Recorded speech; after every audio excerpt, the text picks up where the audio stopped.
So after ending with chapter 1 हम लोग एक नए चैप्टर की तरफ बढ़ रहे हैं। कौन सा? Chapter number 8 according to our NCERT, cell the unit of life. Well after ending with very interesting first chapter जहाँ पे आप लोगों ने देखा कि what is living and what actually is non living, right. So हम लोगों ने ये क्लासिफाई करना सीख लिया है, किस चीज़ को हम लोग लिविंग कब बोलेंगे, किस चीज़ को हम लोग नॉन लिविंग कब बोलेंगे, है ना। सो अब यहाँ पर हम लोगों को जानना है कि बेसिक फंडा क्या था किसी भी चीज के लिविंग होने और नॉन लिविंग होने का। बेटा बेसिक फंडा सिर्फ इतना सा था कि जिस भी बॉडी के अंदर सेल डिवाइड करके ग्रो करना शुरू कर रहा है वो हमारे पास लिविंग, और जिस बॉडी के अंदर सेल ही नहीं है वो हमारे पास non living, right. So any of the object जो आपके आसपास दिख रहा है, जैसे कि इसके अंदर कोई सेल नहीं है, डिवाइड नहीं कर रहा, तो ये क्या है? Non living. तो आरबीसी में किसने बोला कि सेल नहीं है? न्यूक्लियस। सो ये हम लोगों को जो है ध्यान रखना है किसी भी चीज को इनएनिमेट या एनिमेट यानी कि नॉन लिविंग और लिविंग को क्लासिफाई करने के लिए बेसिकली सेल ही हमारा काम आ रहा है, जिसके बॉडी बेसिक यहाँ इसका हमें पता पड़ा कि बेसिक स्ट्रक्चर ऑर्गेनाइजेशन हमारी बॉडी का क्या है? सेल। जब हम लोग आगे बढ़ते हैं हिस्ट्री में तो बेटा ऐसे समझिए कि सबसे पहले सेल जिन्होंने डिस्कवर किया था वो कौन थे? Robert Hooke. But Robert Hooke ने जो डिस्कवर किया था वो क्या किया था? एक्चुअल में उन्होंने एक प्लांट सेल डिस्कवर किया था, वो भी एक प्लांट था, ओक प्लांट। कौन सा था? Okay plant. उसका बार्क उठाया था, यानी कि जो आपके पास डेड पार्ट होता है वो वाला बार्क उठाया था, और उसके बाद उनको उन्होंने 3 स्लाइड के अंदर एग्जामिन किया तो उन्हें कुछ cell compact honeycomb like structure कुछ ऐसे बिल्कुल आपस में एक दूसरे से चिपके हुए स्ट्रक्चर ऐसे इस तरीके से मिलते जा रहे हैं, ठीक है। तो उन्होंने इसका नाम दे दिया cell. Cell means a little room, right. तो ऐसे कॉम्पैक्ट लाइक स्ट्रक्चर उन्होंने क्या नाम दिया? सेल। बट ये सेल कैसे निकले बेटा? हमारे पास डेड सेल्स थे, क्योंकि हमारे पास किसमें थे? बार्क ऑफ द ट्री में से आए थे। तो रॉबर्ट हुक ने जो हमारे पास सेल खोज के दिए थे वो कैसे थे? सारे मरे के मरे थे, जिंदा थे नहीं। तो अब बड़ी दिक्कतें आई। चलो रॉबर्ट हुक ने बात तो बता दी, चलो ठीक है। बट जो हमारे पास अगले साइंटिस्ट आए, कौन? Anton van Leeuwenhoek. कौन आए थे बेटा? Anton van Leeuwenhoek. For the first time उन्होंने लिविंग सेल खोज के दिखाए थे, और वहां से जैसे जैसे एडवांसमेंट होती गई आप लोगों की और सेल को पढ़ने की क्यूरियोसिटी साइंटिस्ट की बढ़ती गई, और उसके बाद आपके सामने पूरा चैप्टर आ चुका है आज सेल का, जो कि हम लोग डिटेल में पढ़ेंगे ही पढ़ेंगे। सो यहाँ तक हम लोग आगे फिर क्या हुआ कि जब सेल बढ़ा तो भाई सेल के अंदर की चीजें भी क्या है देखनी पड़ी, सेल के अंदर क्या है जानना पड़ा। तो यहाँ पे कौन आया रोल प्ले करने? Robert brown. कौन आया बेटा? Robert brown. रॉबर्ट ब्राउन ने किस चीज की खोज करी थी? न्यूक्लियस। तो जो आपके पास सेल के अंदर न्यूक्लियस है वो किसने बताया था? रॉबर्ट ब्राउन साहब ने बताया था। अब यहाँ पर क्या हुआ कि हमारे पास सेल बहुत टाइप्स के होने लगे, बहुत के बेसिकली 2 टाइप के होते हैं, एक यूनिसेलुलर और एक जो है मल्टीसेलुलर। अब हम लोग बात करते हैं यूनिसेलुलर और मल्टीसेलुलर, जो आप लोग पहले ही पढ़ चुके हैं। यूनिसेलुलर ऑर्गेनिजम्स ऐसे ऑर्गेनिज्म जहां पे एक ही सेल सारे फंक्शन परफॉर्म कर रहा है, यानी कि वही खाना भी बना रहा है, वही एक्सक्रीशन भी कर रहा है, डाइजेशन भी कर रहा है। एक ही cell, single cell is capable of performing all the functions. यहाँ पर एनसीईआरटी आपके पास एक लाइन देती है बेटा, देखिए, unicellular organisms are capable of independent existence, यानी कि खुद से सेल्फ एग्जिस्ट हो सकते हैं, एक ही तो सेल है। अब जैसे हमारी बॉडी है, इसमें लंग्स के अलग फंक्शन चल रहा है, किडनी के लिए अलग चल रहा है, डाइजेशन के लिए अलग चल रहा है ना। तो एक हमारे काम नहीं चल सकता ना, अलग अलग ऑर्गन सिस्टम है हमारी बॉडी में, लेकिन वहां पे क्या है? सेल ऑर्गेनिज्म एक ही सेल है, तो वो पूरे अपने आप को लिविंग रखने के लिए इनफ, यानी कि एक सेल पूरा इंडिपेंडेंट एग्जिस्टेंस अपना पास रखता है। और नेक्स्ट ये कहता है हमारे पास in performing the essential functions of life, जो कि मैंने आपको बता दिया, वही डाइजेशन, एक्सक्रीशन, है ना, ये एब्जॉर्प्शन, एसिमिलेशन, जितनी सारी चीजें करेगा बेटा एक सेल कर सकता है। यहाँ तक कोई प्रॉब्लम नहीं आनी चाहिए आप लोगों को। सो हाँ, यहाँ पर एक चीज और लिखता है कि कोई भी एक बेसिक मतलब सेल से अगर कोई चीज छोटी है ना तो वो उसका कोई इंडिपेंडेंट एग्जिस्टेंस कभी हो ही नहीं सकता, यानी कि बेसिक बिल्डिंग ब्लॉक जो होगा वो क्या होगा? सेल। अगर कोई एक चीज सेल नहीं है या कंप्लीट सेल नहीं है तो कोई फंक्शन मतलब एज सच इंडिपेंडेंटली परफॉर्म नहीं कर सकती। तो यहाँ से हमें क्या पता पड़ता है कि cell is the basic and structural unit of life. This is how आपके पास सेल को बताया जाता है what is cell. Coming to the next part जहाँ पे आपकी एनसीईआरटी कहती है सेल थ्योरी। यहाँ पर आपके पास दो साइंटिस्ट आए थे, एक जर्मन बॉटनिस्ट, एक ब्रिटिश जूलॉजिस्ट, ठीक है। तो शेल्डन एंड श्वान, अगर हम लोग बात करते हैं तो 1838 में सबसे पहले जो हमारे पास मैथ्यू शेल्डन थे, ये हमारे पास जर्मन बॉटनिस्ट थे। ये प्लांट सेल के ऊपर काम कर रहे थे और इन्होंने देखा कि यार ये जो प्लांट की सेल है ना, इसमें हमारे पास एक सेल वॉल है। क्या है? Cell wall. इसी समय पर बिल्कुल आसपास ही एक साल बाद ही यहाँ पर आपके पास श्वान आए, वो ब्रिटिश जूलॉजिस्ट थे। उन्होंने क्या देखा कि यार ये जो एनिमल सेल है इसमें कुछ अलग है, इसमें कुछ अलग है।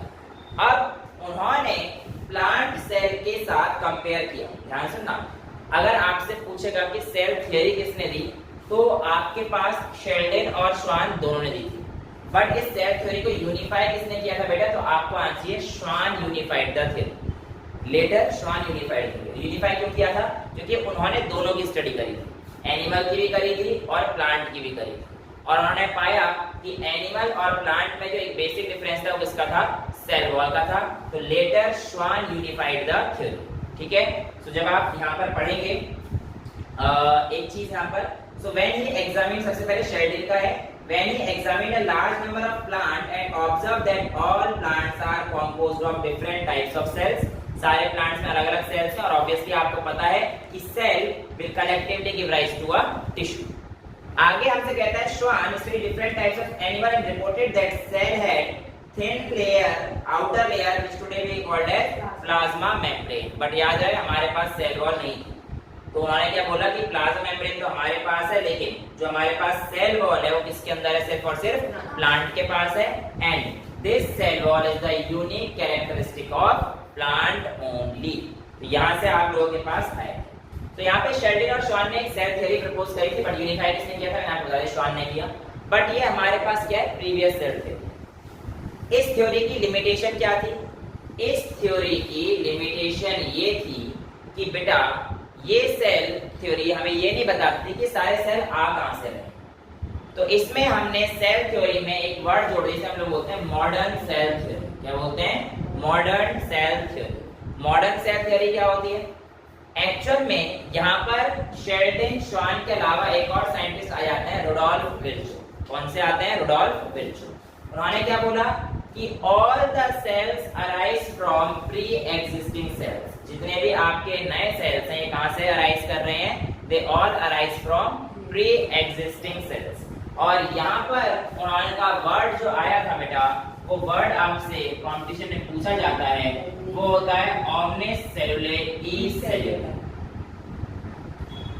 ठीक है, यानी कि all cell arise from pre existing cells. आपके पास जितने भी सेल्स हैं ये सब कैसे अराइज हो रहे हैं? जो आपके पास पहले के सेल है वो डिस्ट्रॉय हो रहे हैं, नए बनते हैं। तो फिर यहाँ पर आप लोगों से पूछा जाता है ऑमनिस सेलुले ई सेल्युले किसका कॉन्सेप्ट था? तो आप कहेंगे रुडोल्फ विर्चो का।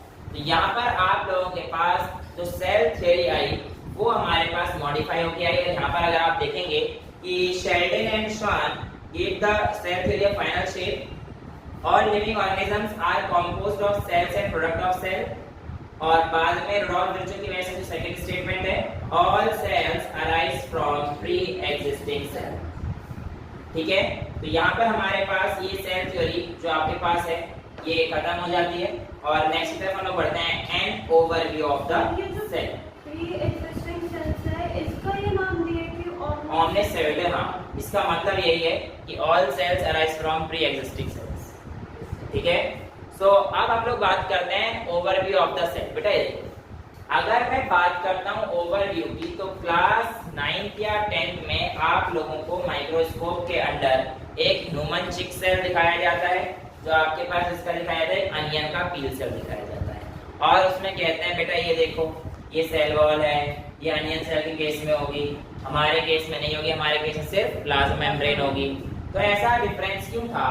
क्योंकि हम लोग यहाँ पर दो अलग अलग सेल को पढ़ रहे हैं। जो आपके पास ह्यूमन का चिक सेल है वो आपके पास एक एनिमल सेल है, और जो आपके पास प्लांट का है यानी कि अनियन पील है वो आपके पास एक प्लांट का सेल है। अब जो प्लांट का सेल होगा उसमें सेल वॉल तो होगी ही, और बेटा सेल वॉल किसकी बनी होगी वो हमारे को यही पता होना चाहिए, सेलुलोज। ठीक है, तो plant cell wall is made up of cellulose. Well अगर हम लोग बात करते हैं ह्यूमन के सेल, तो बेटा हमारे पास ह्यूमन या एनिमल का जो सेल होता है उसकी जो आउटर मोस्ट लेयर होती है वो हमारे पास क्या होती है, सेल मेम्ब्रेन या फिर प्लाज्मा मेम्ब्रेन। क्या होती है, सेल मेम्ब्रेन या प्लाज्मा मेम्ब्रेन। अब जो हमारे पास सेल मेम्ब्रेन होती है उसके अंदर एक प्रोमिनेंट न्यूक्लियाई होता है। क्या होता है, न्यूक्लियाई। हालांकि न्यूक्लियाई के अंदर फिर न्यूक्लियोप्लाज्म, फिर न्यूक्लियोलस, सेंट्रियोल, ये सारी चीजें हम लोग अभी डिटेल में जब यूकैरियोटिक सेल्स में जाएंगे बहुत आराम से देखेंगे। बट अभी के लिए समझ लेते हैं कि जो हमारे पास न्यूक्लियस होता है उसमें कुछ क्रोमोसोम्स रहते हैं, थ्रेड लाइक स्ट्रक्चर, जिसको हम लोग क्या बोलते हैं, क्रोमोसोम्स। और chromosomes contain gene which are the functional unit of heredity, यानी कि इंफॉर्मेशन को ट्रांसफर करने के लिए एक जनरेशन से दूसरी जनरेशन में कौन काम आता है, आपके जीन, जो कि किसके अंदर प्रेजेंट रहते हैं, न्यूक्लियस के अंदर जो क्रोमोसोम्स हैं उसमें जीन प्रेजेंट है। ठीक है, तो यहाँ पर आप लोगों के पास एक टिपिकल एनिमल सेल के बारे में बताया गया है जो आप लोग देखेंगे। तो यहाँ पर आपके पास बताया गया है जीन्स के अंदर जेनेटिक मटेरियल होता है आपके पास डीएनए, और यही चीज आपके पास जो है बताई गई। फिर आगे कहता है कि इन बोथ प्रोकैरियोटिक एंड यूकैरियोटिक, यानी कि यहाँ पे दोनों सेल को अगर इकट्ठे लेके चले तो यहाँ पर कहता है कि जो आपके पास सेल वॉल है उसके अंदर majority of the fluid filled जो एरिया रहता है उसको हम लोग क्या बोलते हैं, साइटोप्लाज्म। क्या बोलते हैं बेटा, साइटोप्लाज्म। तो दोनों ही सेल में पाया जाता है, चाहे आपका यूकैरियोट हो चाहे आपका प्रोकैरियोट हो। साइटोप्लाज्म बेटा आपके दोनों ही सेल में मिलेगा। एनसीईआरटी की लाइन आप देखेंगे, द साइटो, ये तो भी यहाँ पर पहुंचे नहीं। हाँ, ये in both prokaryotic and eukaryotic cell a semi fluid matrix called cytoplasm occupies the volume of the cell. अब देखिए बेटा यहाँ पर एक वर्ड आया in both prokaryotic and eukaryotic. अब यहाँ पर प्रोकैरियोटिक और यूकैरियोटिक को हम लोग कैसे डिफाइन करते हैं, आइए समझते हैं। देखो बेटा यहाँ पर आप लोगों के पास ऐसा समझिए कि जिसका वेल डिफाइंड न्यूक्लियस होता है और न्यूक्लियस के ऊपर एक न्यूक्लियर एनवलप होता है, यानी कि न्यूक्लियस के ऊपर एक बाउंड्री है। क्योंकि अभी हम लोग इसे बहुत डिटेल में पढ़ने वाले हैं, क्लास 9 के हिसाब से हमने पढ़ा है, अगर उसको देखते हैं तो हमें ऐसे ही बताया जाता है कि हमारे पास जब वेल डिफाइंड न्यूक्लियस होता है जिसमें हमारे पास न्यूक्लियर मेम्ब्रेन होती है वो हमारे पास यूकैरियोटिक सेल्स में आते हैं। और जहाँ पे हमारे पास कोई न्यूक्लियर मेम्ब्रेन नहीं होती, कोई वेल डिफाइंड न्यूक्लियस नहीं होता है, इधर स्कैटर्ड फॉर्म में रहता है, उसको हम लोग क्या बोलते हैं बेटा, प्रोकैरियोटिक सेल्स, जो कि हमारे पास प्रिमिटिव सेल्स भी पाए जाते हैं। ठीक है, इसको हम लोग न्यूक्लियोइड भी बोलते हैं। तो ये अनडिफाइंड और स्कैटर्ड से जो रहता है इसको हमारे पास प्रिमिटिव सेल्स के केस में डाला जाता है, जो कि हमारे पास प्रोकैरियोटिक ऑर्गेनिजम्स का केस है। और जो यूकैरियोटिक का है उसका वेल डिफाइंड न्यूक्लियस रहता है, प्रॉपर बाउंड्री रहती है, उसी के लिमिट में ये काम करता है। न्यूक्लियस के अलावा एनसीईआरटी आपसे कहती है यूकैरियोटिक सेल्स के पास कुछ और मेम्ब्रेन बाउंड ऑर्गेनल्स भी रहते हैं। अब ये मेम्ब्रेन बाउंड ऑर्गेनल्स जब हम लोग थोड़ा सा आगे बढ़ेंगे चैप्टर में तब आपको बहुत ही आराम से समझ में आ जाएंगे कि आपके पास जिन मेम्ब्रेन बाउंड ऑर्गेनल्स की बात कर रहा है वो कौन कौन से हैं। वैसे यहाँ पे क्योंकि एनसीईआरटी लिखती है तो मैं आपको बताता हूँ कि जिस मेम्ब्रेन बाउंड ऑर्गेनल्स की यहाँ पर बात होने वाली है वो आपके पास आएंगे एंडोप्लाज्मिक रेटिकुलम, इसके अलावा गोल्गी बॉडी और लाइसोसोम्स के बारे में बात करेंगे। इसके अलावा जो आपके पास माइटोकॉन्ड्रिया की बात होगी, और यहाँ पर माइटोकॉन्ड्रिया और क्लोरोप्लास्ट में आपको एक चीज और अच्छे से पता होनी चाहिए। देखो होता क्या है कि हमारे पास ये जो दो ऑर्गेनिज्म है माइटोकॉन्ड्रिया एंड क्लोरोप्लास्ट, इनके पास राइबोसोम्स भी पाए जाते हैं। हालांकि राइबोसोम्स अगर आप देखेंगे तो राइबोसोम्स क्या होते हैं बहुत डिटेल में स्टडी करना है, कोई दिक्कत नहीं, बट अभी मैं आपको बता देता हूँ कि ribosomes helps in protein synthesis. किसमें मदद करते हैं बेटा, आप लोगों के प्रोटीन के बनाने में आप लोगों का राइबोसोम हेल्प करता है। अब ये राइबोसोम्स हमारे पास बेसिकली जब आप देखोगे तो प्रोकैरियोट और यूकैरियोट में अलग अलग तरीके से भी आएगा। ठीक है, 60+40 एक आएगा, एक 50+30 का आएगा। तो जो हमारे पास प्रोकैरियोट्स के अंदर राइबोसोम्स होता है बेटा वो 50s प्लस 30s मिलके 70s देता है। बेसिकली जब आप लोग पूछेंगे तो आप लोगों का पहला सवाल जो कि बच्चों का लेक्चर होता है क्लास 11th में, वो ये है कि सर 50 और 30 70 कैसे हो जाएगा, ये तो 80 होना चाहिए था। तो बेटा एक्चुअल में जो ये S क्यों है ये आप समझ लीजिए। S here stands for Swedberg's unit, इसके लिए Swedberg's unit यानी कि जिन्होंने डिस्कवरी करी थी उसके नाम को थोड़ा बचाने के लिए, बताने के लिए, हाँ सर आपने ही किया है जो कुछ भी किया है, तो उसको रेस्पेक्ट देने के लिए हम लोग Swedberg साहब यूज करते हैं। प्लस जब ये हमारे पास जोड़ते हैं तो ऐसा माना जाता है कुछ एनर्जी रिलीज हो जाती है, क्योंकि ये एक्चुअल में साइड पर जाकर बैठते हैं, ठीक है, और एक इस तरीके से बैठते हैं, उस तरीके उसमें क्या होता है एनर्जी का थोड़ा सा लॉस हो जाता है, और इसलिए हमारे पास जो टोटल यूनिट बनती है कितनी बनती है 7 ये प्रोकैरियोट्स की केस की बात। बट अगर मैं यूकैरियोट्स की बात करूंगा तो वहां पे बेटा 60s प्लस 40s मिलकर यहाँ पर 80s है, यहाँ भी कहानी सेम लॉस हो रहा है, और ये जो S है ये आप ही क्या बता रही है Swedberg's unit, Swedberg unit। तो ये आप लोगों के पास यूकैरियोटिक और प्रोकैरियोटिक के राइबोसोम्स के जो हमारे पास यूनिट्स हैं उनके बेस पर डिफरेंसेस बताया जाता है, ठीक है। अब यहाँ पर आप लोगों के पास राइबोसोम्स की कोई मेम्ब्रेन नहीं होती हैं, अभी मेम्ब्रेन बाउंड ऑर्गेनेल्स ये सारी चीजें हम लोग डिटेल में करेंगे, तो बहुत इंट्रोडक्शन चल रहा है, आगे चलते हैं फटाफट से। यहाँ पर एक एनसीईआरटी की लाइन है कि animal cell contains another non membrane organelle bound, non membrane bound organelle जिसको हम लोग बोलते हैं सेंट्रोसोम, जो कि आपके सेल डिवीजन में हेल्प करती है।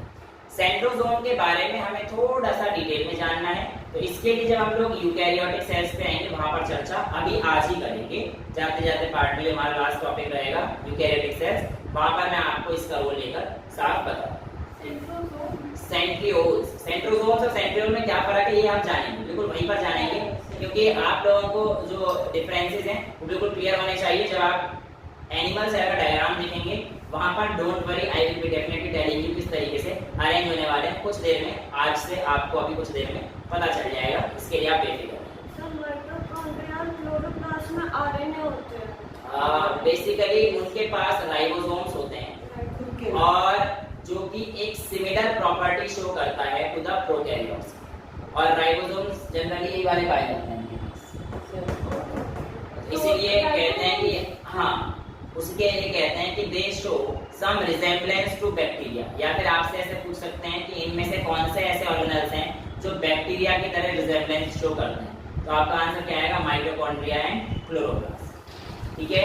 यहाँ पर आपके पास ये पार्ट खत्म होता है, नेक्स्ट पार्ट आता है साइज। ये कहता है आपसे कि cell vary greatly in size, यानी कि अगर मैं आपसे बात करता हूँ तो यहाँ पर आपके सामने सबसे छोटा जो आपके पास आता है वो आते हैं पीपीएलओ। क्या आते हैं पीपीएलओ? पीपीएलओ क्या होता है? Pleuropneumonia like organism, pleuro PLEURO pleuro, pneumonic PNEUMENO pneumono, like LIK और ऑर्गेनिज्म, राइट। इसमें हमारे पास क्या आते हैं माइकोप्लाज्म।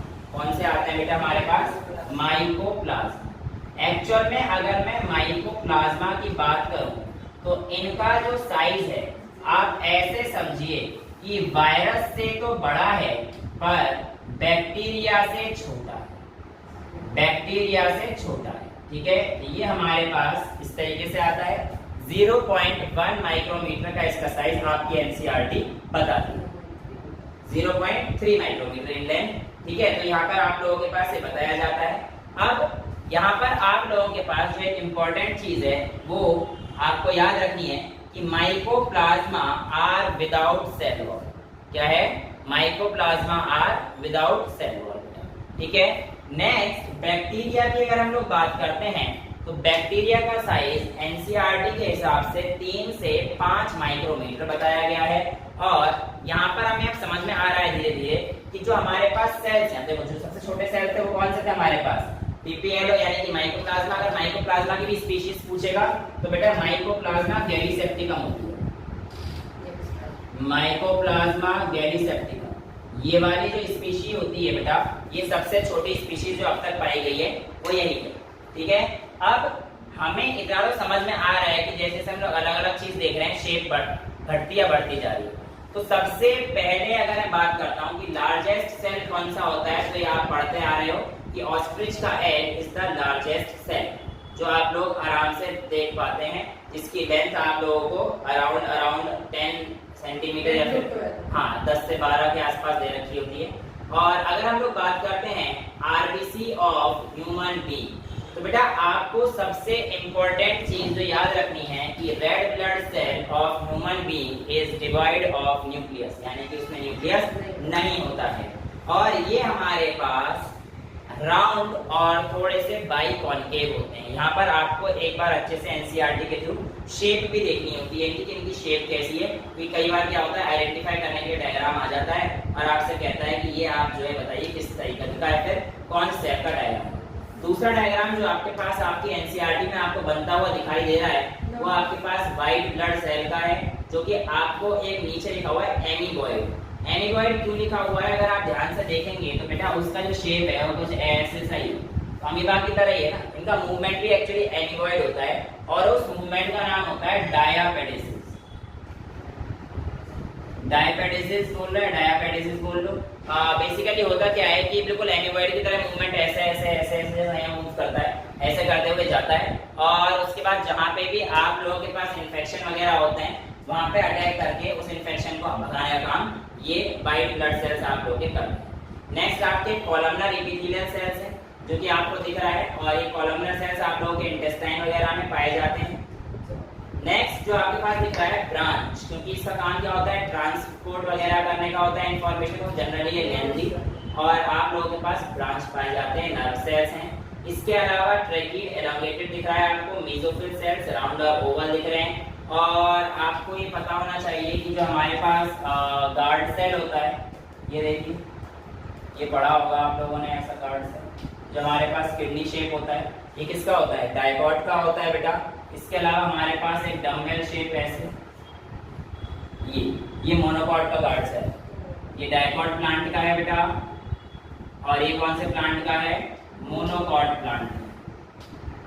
डाइकॉट और मोनोकॉट में क्या अंतर होता है ये भी समझना चाहिए, है ना। ये टाइप्स ऑफ जो आपके कॉटिलेडन्स हैं, जब आप लोग मॉर्फोलॉजी पढ़ोगे तब आपको आराम से समझ में आ जाएगा। अभी मैं समझ गया कि मैंने गलती कर दी, कि आप अभी 11th के नए बच्चे हो तो आपको डाइकॉट और मोनोकॉट नहीं पता होगा, बट अभी बस डिफरेंट टाइप्स ऑफ सेल्स में आप वहाँ पे डायग्राम बना लीजिए कि डाइकॉट का जो सेल है वो हमारे पास कैसा रहता है बेटा, हमारे पास गार्ड शेप, और इसका कैसा रहता है डम्बल शेप। ये हमारे पास typical different types of shape, और उसके बारे में बता रहा हूँ। शेप कोई सा भी हो सकता है, पॉलीगोनल, सेलुलर, और इसके अलावा disc like. It totally depends on the function they perform, कि भैया वो कौन सा फंक्शन परफॉर्म कर रहे हैं, इसके बेस पर उनका शेप कोई सा भी पाया जा सकता है। So moving to the next topic, हमारे पास कौन सा आने वाला है बेटा, हमारे पास प्रोकैरियोटिक सेल्स। प्रोकैरियोटिक सेल्स क्या होते हैं, कैसे होते हैं, ये सब जानते हैं। तो बेटा देखिए प्रोकैरियोटिक सेल्स में आपके पास मेजरली क्या आते हैं, बैक्टीरिया, पीपीएलओ, ठीक है, ये मेजर होते हैं। और भी बहुत सारे हैं जो आपके पास आएंगे, लेकिन यहाँ पर आप लोगों को जो समझना है वो ये है कि आप लोगों के पास बैक्टीरिया के शेप वेरी करते हैं। बैक्टीरिया जनरली आप लोगों की किताबों में 4 शेप के बताए जाते हैं। सबसे पहले इसमें आता है बैसिलस। कौन सा आता है, बैसिलस, जो कि हमारे पास रॉड शेप होता है। इसके बाद बेटा हमारे पास आता है कॉकस। जो कॉकस है बेटा वो हमारे पास स्फेरिकल शेप होता है। कॉकस के बाद बेटा आपका आता है विब्रियो। विब्रियो आपके पास कॉमा शेप होता है, और लास्ट में आपके पास आता है स्पाइरलम, और ये आपका स्पाइरल शेप। ये आपके 4 तरीके के बैक्टीरिया जो आपकी एनसीईआरटी आपसे कहती है कि आप लोगों को याद होने चाहिए, वो आपको पता रहने चाहिए। इस तरीके से इन बैक्टीरिया के शेप आपके सामने मैंने बना दिए हैं, इसी तरीके से देखेगा। वेल यहाँ पर मैंने आपको जो 1-2 बातें पहले बता दी हैं कि पीपीएलओ यानी माइकोप्लाज्मा की बात हम लोग कर रहे हैं। माइकोप्लाज्मा के अलावा यहाँ पर एक डेफिनेट सेल वॉल पाई जाती है, यानी कि बैक्टीरिया की सेल वॉल होती है, लेकिन यहाँ पर आप लोगों को एक इम्पॉर्टेंट चीज याद रखनी है कि इनके ऊपर कोई न्यूक्लियर एनवलप नहीं होता है। बैक्टीरिया का जो खुद का डीएनए होता है उसे हम लोग जीनोमिक डीएनए कहते हैं। जीनोमिक डीएनए के साथ साथ बैक्टीरिया में, सारे बैक्टीरिया में नहीं, कुछ बैक्टीरिया में एक्स्ट्रा सर्कुलर डीएनए पाया जाता है जिसे हम लोग प्लाज्मिड डीएनए बोलते हैं। क्या बोलते हैं? Plasmid DNA. एक्चुअल में ऐसे समझिए कि अगर मैं बैक्टीरिया को भी क्लासिफाई कर देता हूं तो बैक्टीरिया भी दो पार्ट में क्लासिफाई होते हैं, एक ग्राम पॉजिटिव और एक ग्राम नेगेटिव। अब ये ग्राम पॉजिटिव ग्राम नेगेटिव क्या बला है? देखो बेटा, एक साइंटिस्ट थे हमारे पास, ग्राम साहब, उन्होंने एक स्टेन बनाया था। स्टेन मतलब कुछ ऐसे सब्सटेंस जो अगर किसी चीज के ऊपर डालेंगे तो हम विजुअलाइज कर सकते हैं उस चीज को, उसे हम लोग स्टेन बोलते हैं। तो बेटा हमारे पास जो ग्राम स्टेनिंग की टेक्निक होती है, आइए उसमें देखते हैं। सबसे पहले क्या करते हैं? सबसे पहले आपने बैक्टीरिया कल्चर लिया और उसे आप स्टेन करते हैं सबसे पहले क्रिस्टल वॉयलेट के साथ। उसके बाद आप उसे वॉश कर दीजिए और उसमें आप 0.5% आयोडीन मिलाइए उसी सॉल्यूशन में, जो बैक्टीरिया जिसको आप कल्टीवेट कर रहे हो। जब आप क्रिस्टल वॉयलेट डालते हो ना बेटा, तो उनके पास एक ब्लूइश अपीयरेंस आ जाता है। और जब आप आयोडीन डालते हैं वो एक मॉर्डेंट की तरह काम करता है। किसकी तरह काम करता है? मॉर्डेंट की तरह काम करता है। अब आपने आयोडीन मिलाने के बाद क्या करना है कि उसे अल्कोहल से निभा देना है। किससे निभा देना है? अल्कोहल से। जब आप अल्कोहल से निभाओगे तो आप पाओगे कुछ बैक्टीरिया तो ऐसे हैं जिन्होंने स्टेन को अपने अंदर ले लिया है, जो कि ब्लू कलर में ट्रांसफॉर्म हो चुके हैं। ऐसे बैक्टीरिया को हम लोग बोलेंगे ग्राम पॉजिटिव बैक्टीरिया। क्या बोलेंगे बेटा? Gram positive. अब हम लोग कैसे आइडेंटिफाई करेंगे कि दूसरे वाले ग्राम नेगेटिव हैं? तो जो बचे उनके ऊपर हम डाल के देखते हैं सैफरन, और सैफरन के बाद जब हमें वॉश करते हैं थोड़े से ऑरेंजिश या पिंकिश कलर हमें दिखाई देता है। तो वो जो ऑरेंज और पिंकिश वाले होते हैं वो हमारे पास किसमें आते हैं बेटा? ग्राम नेगेटिव बैक्टीरिया। तो इस तरीके से हम लोग ग्राम पॉजिटिव और ग्राम नेगेटिव बैक्टीरिया का क्लासिफिकेशन करते हैं। अब यहाँ पर आप लोगों को कुछ चीजें जो पता होनी चाहिए ग्राम पॉजिटिव और ग्राम नेगेटिव बैक्टीरिया के बारे में, वो उनके आप चाहे डिफरेंसेस की फॉर्म में लिख लेना है, कैसे भी लिख लेना। जो आप लोगों के पास ग्राम पॉजिटिव बैक्टीरिया होते हैं, कौन से वाले बेटा? ग्राम पॉजिटिव बैक्टीरिया। एक्चुअल में मैंने आपको ही बताया था कि आप लोगों के पास बैक्टीरिया के डीएनए के अंदर एक सर्कुलर डीएनए एक्स्ट्रा होता है, जैसे जीनोमिक डीएनए, उसको प्लाज्मिड बोलते हैं। ऐसा देखा गया है कि जितने भी ग्राम पॉजिटिव बैक्टीरिया हैं एक्चुअली उनमें ज्यादातर प्लाज्मिड पाया जाता है, और ग्राम नेगेटिव में जनरली ये एब्सेंट। ग्राम नेगेटिव में जनरली ये एब्सेंट। ग्राम पॉजिटिव की बात करेंगे तो ग्राम पॉजिटिव के केस में एक सब्सटेंस है हमारे पास म्यूरिन। म्यूरिन कंटेंट इनका हाई मिला था, लगभग 70 से 80% इनके अंदर म्यूरिन कंटेंट था। लेकिन ग्राम नेगेटिव में यही कंटेंट 10 से 20%। एक और चीज जो इसकी सेल वॉल में पाई गई ग्राम पॉजिटिव थी वो थी टिकोइक एसिड। कौन सा एसिड बेटा? Teichoic acid. ये teichoic acid gram positive bacteria के में तो देखा गया, लेकिन ग्राम नेगेटिव बैक्टीरिया के सेल वॉल में कोई भी टिकोइक एसिड नहीं देखा गया। तो दिस इज हाउ आपके पास ग्राम पॉजिटिव और ग्राम नेगेटिव बैक्टीरिया काम करते हैं। ठीक है, सॉल्यूशन को पकड़ के रखता है ना। हाँ, तो ये आप लोगों के पास ये डिफरेंसेस आपसे पूछे जाएंगे। ठीक है, अब यहाँ पर हम लोगों से एक चीज जो बहुत ही इंपॉर्टेंट होती है वो ये है कि जो बैक्टीरिया की सेल वॉल है बेटा, इसमें जो उसके सेल वॉल कहाँ होती है बेटा? बाहर। याद रखिएगा, ये अगर हमारे पास सेल वॉल, मैं इसको सॉलिड बना देता हूं। Cell wall surrounds the cell membrane. ये क्या है हमारे पास अंदर? सेल मेम्ब्रेन या प्लाज्मा मेम्ब्रेन। ये हमारे पास क्या हो गया? Cell wall.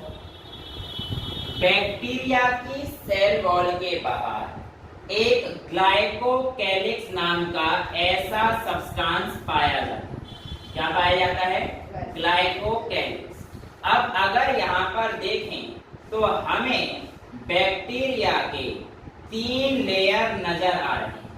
एक सबसे आउटरमोस्ट ग्लाइकोकैलिक्स, फिर उसके बाद सेल वॉल और उसके बाद सेल मेम्ब्रेन। बेटा ये ग्लाइकोकैलिक्स आप लोगों का बहुत ही लूजली पैक्ड, बेकार सा फैला हुआ रहता है। यहाँ पर आपको दिखेगा स्लाइम लेयर बोलते हैं। क्या बोलते हैं? Slime layer. तो आपके एनसीईआरटी ने ब्लैक कलर से हाईलाइट कर रखा है। तो वो हमारे पास क्या होता है, जो हमारे पास लूजली बाउंड रहता है उसे हम लोग क्या बोलते हैं? Slime layer. बट अभी यहाँ पे मैंने टाइटली पैक्ड अच्छे से डेंस कवरिंग दिखा रखा है, तो इसका मतलब मैंने कौन सा वाला पार्ट दिखा रखा है? कैप्सूल दिखा रखा है। तो ये आप लोगों के पास जो ग्लाइकोकैलिक्स की दो फॉर्म है, एक तो है स्लाइम लेयर जो आपके पास जनरली थिन होती है, बेकार सी होती है, एक ही लेयर की होती है, वो हमारे पास किसमें आती है? ग्लाइकोकैलिक्स की स्लाइम लेयर। लेकिन कैप्सूल क्या होती है? रिजिड एंड थिक लेयर होती है। ठीक है? नहीं, थिन। ठीक है बेटा। अब यहाँ पर आप लोगों के पास बैक्टीरिया का एक और नया अवतार सामने आने वाला है। वो क्या है कि इसके सेल मेम्ब्रेन के पास एक इनवर्ड फोल्डिंग्स होती है, यानी कि इसके सेल मेम्ब्रेन अंदर से कुछ इस तरीके से फोल्ड करके स्ट्रक्चर निकालते हैं, जिन्हें हम लोग बोलते हैं मीजोजोम्स। क्या बोलते हैं बेटा? मीजोजोम्स। अब ये मीजोजोम्स इनके रेस्पिरेशन में भी हेल्प करते हैं, सेलुलर एक्टिविटी में भी हेल्प करते हैं और रेप्लिकेशन में भी मदद करते हैं। जो आपके पास प्लाज्मिड डीएनए वाले बैक्टीरिया होते हैं, यानी कि जिनके पास प्लाज्मिड डीएनए होता है, एक्चुअल में ऐसा पाया गया कि ये प्लाज्मिड डीएनए आपके पास दो अपने अंदर नए कैरेक्टर को लाकर रखता है। एक तो आता है आपका एफ प्रोटीन और एक आपके पास आता है आर प्रोटीन। अब ये एफ प्रोटीन और आर प्रोटीन हमारे पास क्या काम करते हैं, आइए समझते हैं। एक्चुअल में क्या होता है कि आप लोगों के पास इनके जो आउटर सेल वॉल है, इस पर हमारे पास कुछ फिम्ब्रे लाइक स्ट्रक्चर इस तरीके से मौजूद होते हैं। ये हमारे पास क्या है? Fimbriae like structure. ये जो फिम्ब्रे लाइक स्ट्रक्चर होते हैं बेटा, ये ऐसा कहा जाता है कि एफ प्रोटीन इनको रिलीज करते हैं और एफ प्रोटीन की मदद से जिन हमारे पास बैक्टीरिया में प्लाज्मिड डीएनए होगा, उनकी सरफेस पर हमें क्या मिलेगा? एक फिम्ब्रे लाइक स्ट्रक्चर। क्या बोलेंगे इन्हें? फिम्ब्रे। अब ये फिम्ब्रे किसमें काम आते हैं? वैसे तो इन फिम्ब्रे का काम अटैचमेंट में या एडहेसिव यानी कि चिपकने में एक दूसरे से काम आते हैं, और इसके अलावा जैसे बॉटम पे अगर पाए जाते हैं तो रॉक के जो आपका रॉक होता है उसके सबस्ट्रेटम से चिपकने के लिए भी ये फिम्ब्रे काम आते हैं। इनके अलावा यहाँ पर आप लोगों को एक चीज और देखने को मिलती है, वो है पिलाई। क्या मिलती है? पिलाई। अब ये पिलाई ये आप लोगों के बेटा रिकॉम्बिनेशन में काम आता है। एक्चुअल में जब बैक्टीरिया के अंदर रिप्रोडक्शन होता है तो आप ऐसे समझिए कि ये पिलाई इसमें हेल्प करते हैं। Pili are made up of special proteins called pilin. अब ये जो पिलाई होते हैं क्या करते हैं? ड्यूरिंग कॉन्जुगेशन, यानी कि जब दो बैक्टीरिया आपस में मिल रहे होते हैं, जब वो अपना जेनेटिक मटेरियल एक्सचेंज कर रहे होते हैं बेटा, तो वो किसकी मदद से करते हैं? पिलाई की मदद से करते हैं। तो बैक्टीरिया के मिलने से पहले पिलाई मिलते हैं, फिर वो एक दूसरे को देखते हैं कि हाँ भाई ये ठीक ठाक बैक्टीरिया है, मैं इसके साथ अपना काम कर सकता हूँ, फिर उनके पिलाई वगैरह आपस में ज्वाइन होते हैं और उसके थ्रू जेनेटिक मटेरियल एक्सचेंज हो जाता है। अब दूसरा जो हमारे पास प्रोटीन है वो है आर प्रोटीन। बेटा आर प्रोटीन आपके पास रेजिस्टेंस प्रोटीन होता है, और ये जो रेजिस्टेंस प्रोटीन होता है इसी की वजह से आप लोगों के पास जो बैक्टीरिया है वो रेजिस्टेंट हो जाता है टू द जो आप दवाई आप लेते हैं, यानी कि एंटीबायोटिक रेजिस्टेंस जो होता है वो इसी आर प्रोटीन की वजह से होता है। और इसीलिए आप जैसे कोई एंटीबायोटिक्स खाते हो तो एक ही बार में ठीक नहीं हो पाते, क्योंकि बैक्टीरिया के पास ये जीन मौजूद है जो कि आपका आर प्रोटीन है। और आप अगर ये चीज अगर आप दोगे तो कोई एंटीवायरल ड्रग्स नहीं है, जैसे आप बैक्टीरिया केस में तो एंटीबायोटिक्स ले लेते हो, है ना। अब एंटीवायरल ड्रग्स नहीं होते जनरली कि आपने जैसे जुकाम हुआ तो जुकाम तो भैया अपना 3-4 दिन का जो काम है उसका वो करके ही जाएगा, वो आप कोई दवाई लेकर सही नहीं हो सकता। ऐसा क्यों होता है बेटा? क्योंकि बैक्टीरिया की तो सेल वॉल होती है, तो जब हम लोग एंटीबायोटिक्स लेते हैं करते हैं बैक्टीरिया की सेल वॉल पर अटैक करता है और उसके बाद उनको अटैक करके उस सेल वॉल को लाइसिस करता है, तोड़ देता है ना। तो इन सब चीजों को मारकर तब बैक्टीरिया को हटा देता है। लेकिन वायरस की तो कोई सेल वॉल ही नहीं है, और जब वायरस की कोई सेल वॉल नहीं है तो तुम जो ड्रग्स खा रहे हो वो अटैक किस पे करेगी, सेल वॉल पे करेगी। बट वायरस के पास सेल वॉल नहीं है, इसलिए वायरस के केस में आपके पास मेडिसिन का इफेक्ट नहीं हो पाता है, क्योंकि वायरस की कोई सेल वॉल नहीं होती। तो ये आप लोगों के पास जो आता है ये तीनों स्ट्रक्चर 1 2 3 दिखने में तो अलग अलग हैं, बट अगर इनका एक कॉमन फंक्शन बोलूंगा तो बेटा इन तीनों का ही फंक्शन हमारे पास क्या रहने वाला है, प्रोटेक्शन में हेल्प करते हैं। तो all the 3 structure helps in the protection, ताकि आपका जो बैक्टीरिया है वो एक साथ कोलैप्स ना हो, बर्स्ट ना हो, इस तरीके से आपके पास आपका बैक्टीरिया सेफ रह जाता है। ठीक है, मीजोसोम्स के बारे में मैं आपको बता चुका हूं। हाँ, यहाँ पर एक लाइन दे रखी है, देखिए बेटा प्लीज।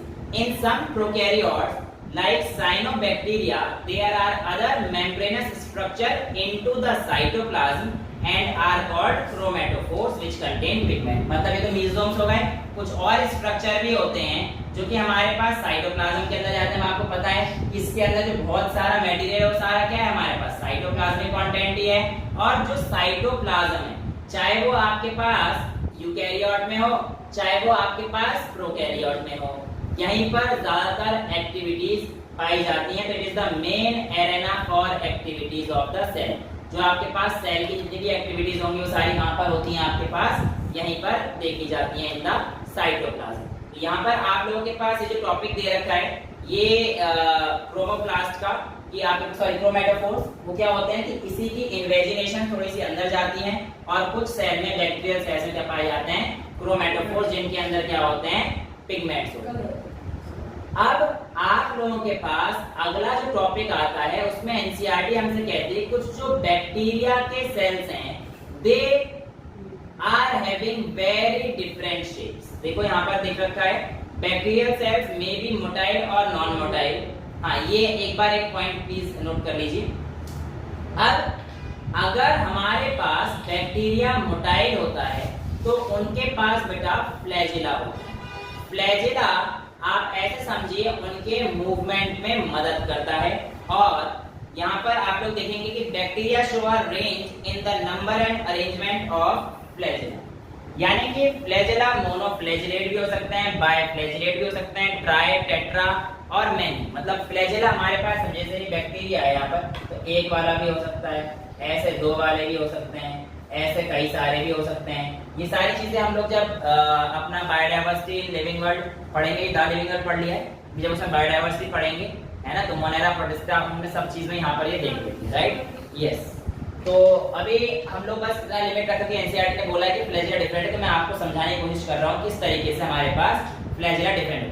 अब इस फ्लैजिला में आपके पास 3 पार्ट आते हैं और इसमें आता है सबसे ऊपर से, बेसिकली देखो यहाँ पे क्या होता है, filament, hook and basal body, right.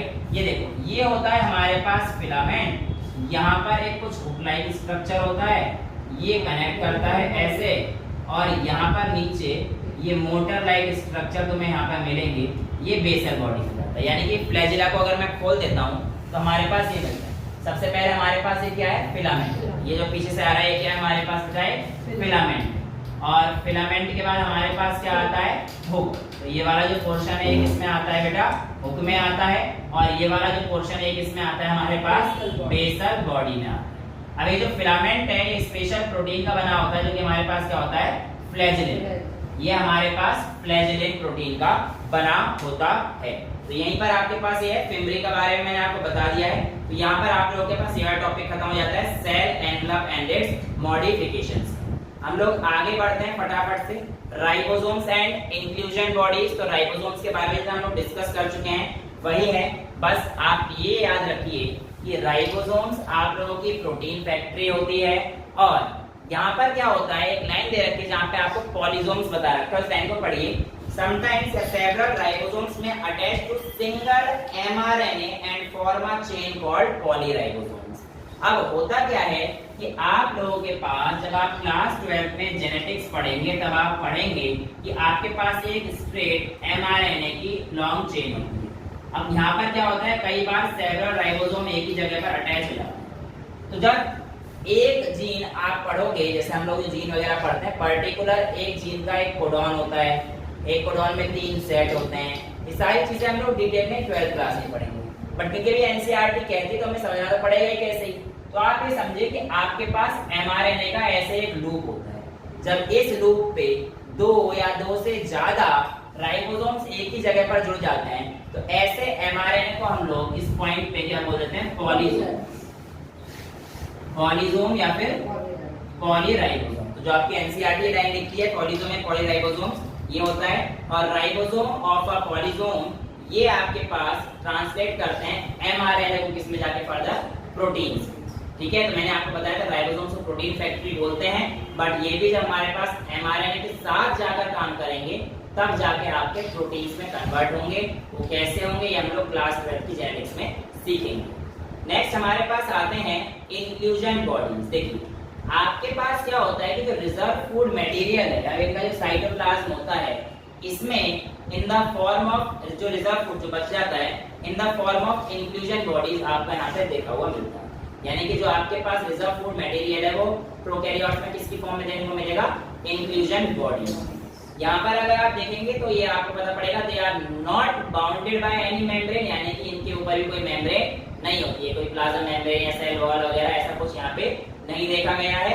And they live freely in the cytoplasm, आराम से घूमते रहते हैं साइटोप्लाज्म के अंदर। जैसे कि आपके एग्जांपल दिए गए हैं phosphate granules, cyanophycean granules and glycogen granules et cetera. Gas vacuole से क्वेश्चन पूछा गया है किसमें पाया गया था, तो आपके जितने भी ब्लू ग्रीन एल्गी जिनको हम लोग साइनोबैक्टीरिया बोलते हैं उनके अंदर बेटा गैस वैक्यूल्स पाए जाते हैं।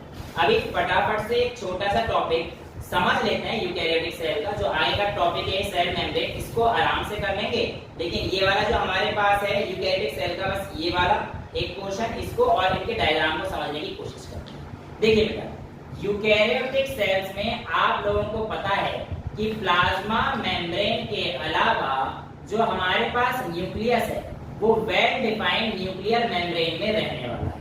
यानी कि न्यूक्लियस के ऊपर हमारे पास अब एक परफेक्ट कवरिंग होने वाली है।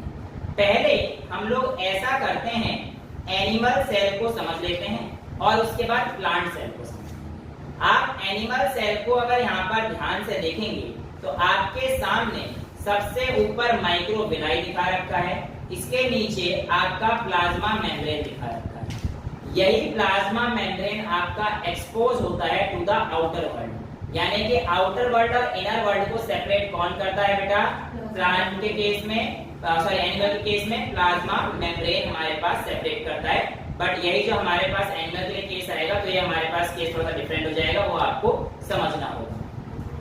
प्लाज्मा मेम्ब्रेन किसका बना होता है बेटा, ये आपको पता होना चाहिए, प्रोटीन्स एंड फॉस्फोलिपिड का बना होता है।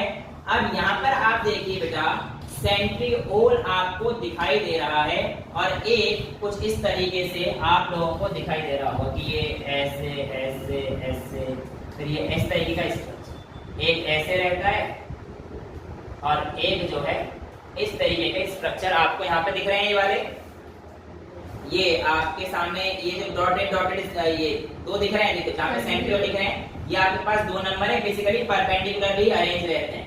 ये जो आपके पास नॉर्मल दिख रहे हैं ये आपके पास क्या है, आपके सेंट्रिओल। अभी सुनना ध्यान से, ये सेंट्रिओल है। इन सेंट्रिओल के बाहर कुछ बेटा ये इस तरीके से डॉटेड 1 2 3 4 5 6 7 8 9 ऐसे डॉटेड सेंट्रिओलर फाइबर रहते हैं। क्या रहते हैं, सेंट्रिओलर फाइबर।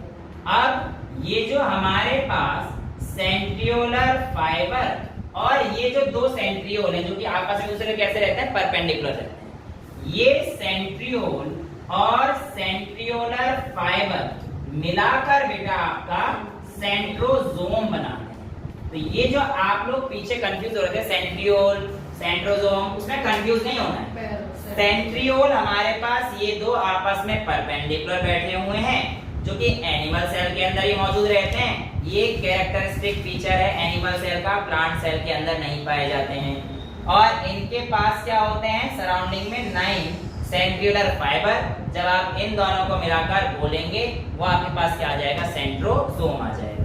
इसके अलावा कुछ पैरोक्सिसोम, लाइसोसोम्स राइबोसोम्स, इन सब के बारे में हम लोग पढ़ेंगे। जो आपकी एनसीईआरटी यहाँ पर नहीं देती है, मैं उसको बता देता हूँ कि आपके पास यहाँ पर कुछ साइटोस्केलेटन भी हमारे पास पाए जाते हैं। क्या पाए जाते हैं? एनिमल सेल के अंदर साइटोस्केलेटन बेसिकली कुछ रॉड टाइप स्ट्रक्चर होते हैं। तो साइटोस्केलेटन जैसे जो हमारे पास है एनिमल सेल, तो यहीं पर आपको ऐसे एक हल्का मिलेगा, एक थोड़ा ग्रुप में ऐसे मिलेगा।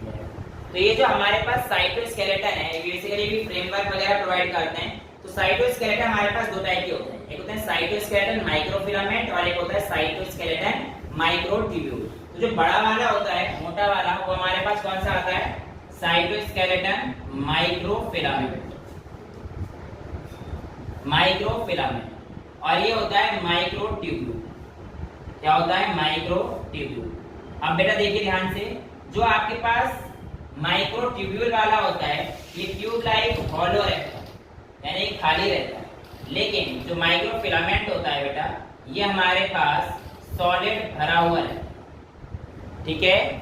और इसके अलावा जो आपको पता होना चाहिए, इसके जो प्रोटीन काम आता है वो ट्यूबुलिन आता है, और इसके लिए एक्टिन प्रोटीन जो है आपके पास काम आता है। तो ये दो प्रोटीन ही पूछे जाते हैं कि माइक्रोट्यूब्यूल में कौन सा प्रोटीन यूज होता है? ट्यूबुलिन। और माइक्रोफिलामेंट में कौन सा प्रोटीन यूज होता है? तो बेटा आपको पता होना चाहिए कि आपके पास एक्टिन प्रोटीन आपके पास काम आता है। इसके अलावा जितने भी सारी चीजें हैं, राइजोम्स, माइटोकॉन्ड्रिया, ये सब हम लोग पढ़ेंगे। बस हाँ, एक चीज अगर आप ध्यान से यहाँ पर देख पा रहे हैं, तो न्यूक्लियर मेम्ब्रेन से अगर आप लोग देखेंगे तो कुछ इस तरीके से, जैसे न्यूक्लियर मेम्ब्रेन है, एक जगह पर आपको इस तरीके से अटैच, फिर यहाँ से इस तरीके से, ये आपको जो है दिखेंगे। ये बेसिकली क्या है? Endoplasmic reticulum. जो हमारे पास ये एंडोप्लाज्मिक रेटिकुलम है, दो टाइप के, दो टाइप में हमारे पास आता है बेटा। एक आता है रफ एंडोप्लाज्मिक रेटिकुलम और एक आता है स्मूथ एंडोप्लाज्मिक रेटिकुलम। जो हमारे पास रफ एंडोप्लाज्मिक रेटिकुलम होता है, अगर मैं उसकी बात करता हूं, तो बेटा रफ एंडोप्लाज्मिक रेटिकुलम किसलिए रफ होता है? क्योंकि इनके ऊपर राइबोसोम्स होते हैं। क्या होते हैं? राइबोसोम्स। तो रफ एंडोप्लाज्मिक रेटिकुलम के ऊपर बेटा हमारे पास राइबोसोम्स पाए जाते हैं, और इसी वजह से वो रफ होते हैं। और स्मूथ एंडोप्लाज्मिक रेटिकुलम के ऊपर कोई भी राइबोसोम्स नहीं पाया जाता है, ठीक है। बात करते हैं हमारे पास ऊपर वाले सेल की, तो हमारे सामने प्लांट सेल है। अगर आप यहाँ पर देखेंगे बेटा, तो आपके सामने जो प्लाज्मा मेम्ब्रेन है, उसके बाहर एक और कवरिंग आपको सेल वॉल की दिख जाएगी, जो कि आपकी किसकी होने वाली है? सेल्यूलोज की। लेकिन अगर आप यहाँ पर बहुत ही ध्यान से देखेंगे, तो जो आपके पास सेल्यूलोज की जो सेल वॉल बनी है, इसमें एक छोटे छोटे गैप बीच बीच में आपको नजर आते हुए दिखाई दे रहे हैं। इन गैप्स को हम लोग बोलते हैं पिट्स। जो आपके पास सेल वॉल में छोटे छोटे गैप्स आते हैं, इनको हम लोग क्या बोलते हैं बेटा? पिट्स।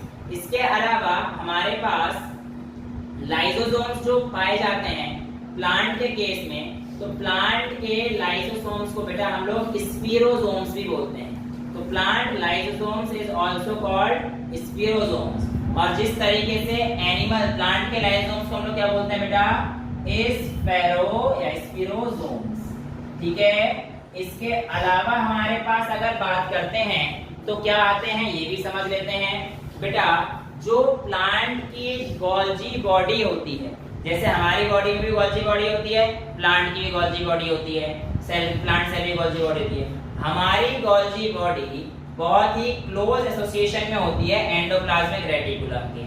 क्यों होती है? क्योंकि उसे ट्रांसपोर्ट करना पड़ता है। ये सारी चीजें हम जब गोल्जी बॉडी को समझ रहे होंगे तब आराम से करेंगे। लेकिन प्लांट सेल के केस में ऐसा नहीं होता है, थोड़ा दूर दूर मिल जाते हैं। और प्लांट के केस में जो गोल्जी बॉडी है बेटा, उनको हम लोग डिक्टियोसोम्स बोलते हैं। क्या बोलते हैं? डिक्टियोसोम्स भी बोल देते हैं। इसके अलावा यहाँ पर जो आपके पास प्लांट सेल में, एनिमल सेल में एक बड़ा डिफरेंस जो देखने को मिलेगा, वो ये है कि जो हमारे पास प्लांट सेल है बेटा, इसमें बहुत बड़ा वैक्यूल, और इस वैक्यूल में जो अंदर भरा हुआ है वो क्या है?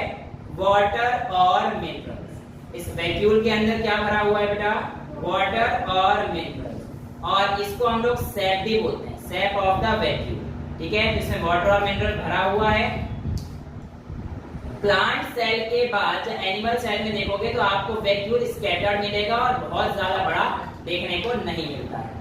अब इसके अलावा आपके पास तीन चीजें हैं प्लांट सेल में जो पाई जाती हैं, ग्लाइऑक्सिसोम्स, पैरोक्सिसोम्स और लाइसोम्स, क्या बोलते हैं, स्पेरोसोम्स। इन तीनों को मिलाकर हम लोग माइक्रो बॉडीज बोलते हैं। क्या बोलते हैं, माइक्रो बॉडीज। माइक्रो बॉडीज में हमारे पास कौन कौन सी चीज आती है बेटा, ग्लाइऑक्सिसोम्स, स्पेरोसोम्स और पैरोक्सिसोम्स। तो ये पैरोक्सिसोम्स, स्पेरोसोम्स और ग्लाइऑक्सिसोम्स ये सब हमारे पास किसमें आती हैं, तीनों को मिला के कलेक्टिवली माइक्रो बॉडीज बोलते हैं और generally it is seen in the case of plant cell. हालांकि ये एनिमल सेल भी होते हैं, बट यहाँ पे स्ट्रक्चर जो बिल्कुल आपको देखने को मिला वो कौन सा था बेटा, जो बिल्कुल प्लांट सेल में नहीं पाया जाता और एनिमल सेल में पाया जाता है, सेंट्रियोल। और जो एनिमल सेल में पाया नहीं जाता, प्लांट सेल में पाया जाता है, वो है सेल वॉल। ठीक है, तो ये आपके पास एक वैक्यूल के केस में, एक सेल वॉल के केस में और सेंट्रियोल के केस में मेजर डिफरेंस बताए जाते हैं। और यहीं के बाद जो हमारे पास अगला टॉपिक आएगा वो है सेल मेम्ब्रेन। आज के लिए इतना ही रखते हैं, थोड़ी सी लेंदी हो गई है बट कोई नहीं, क्योंकि चैप्टर भी लंबा है, थोड़ा सा लेंदी चलेंगी classes. So I hope that's enough for today. That's all for today. Thank you so much.